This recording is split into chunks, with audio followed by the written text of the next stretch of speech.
Hello everyone, a little video here showing a pair of Russian BMPs carrying out a mission which goes a bit Pete Tong. One of the vehicles gets hit and is quickly abandoned almost immediately. I can't make out what happened to it.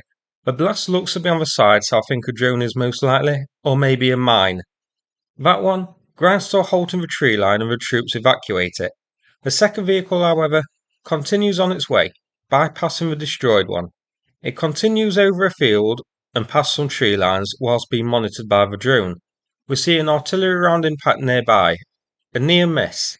It cuts across to another field, and there's another smaller blast, which is a mortar maybe. Then, as it coils around again, we see the BMP hit a mine with devastating consequences. I'm no expert, but I reckon this BMP is finished. Given the route, it looks a weird little mission, looking more like a probe of Ukrainian defences.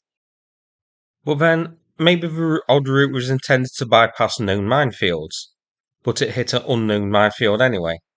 Let's check the geolocation though. It was geolocated by Jiang Jimmy and Toaster on Twitter. Now, there is a big cut in the video, bigger than I initially thought. The red route shows what we know of the second BMP. So you can see how it bypassed the first BMP. Then there's a big cut in its movement to where we saw it looping back east and then cutting north before it discovered the mine at the marker. Very weird movement.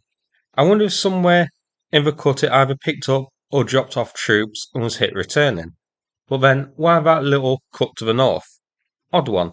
I can't figure out what the intention is here, but maybe deep states will shed a bit of light on it.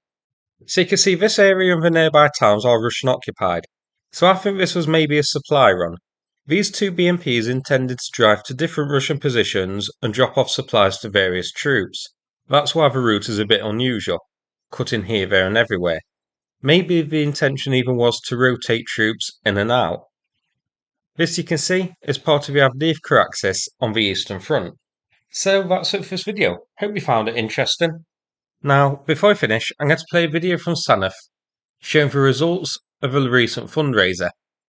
The current fundraiser to buy a vehicle for Ukraine is still ongoing with 4,000 left to raise. The donation information is in the description. Thanks so much and take care everybody. I'm now just south of Vovchanska, which is about 20 kilometers north of here. You can hear shelling over that side, but there is also shelling taking place over on the east. This particular place is where they're bringing the refugees that from the village of Vovchanska and the surrounding areas that are being heavily shelled right now by the Russians, which is why we really need this armoured vehicle. There are plenty of pickup trucks that are going into these dangerous hotspots, but there's shrapnel flying everywhere, artillery shells everywhere. Armoured vehicles are essential in this kind of environment. So with your support, we'll be able to do this work and deliver for the guys. Thank you very much.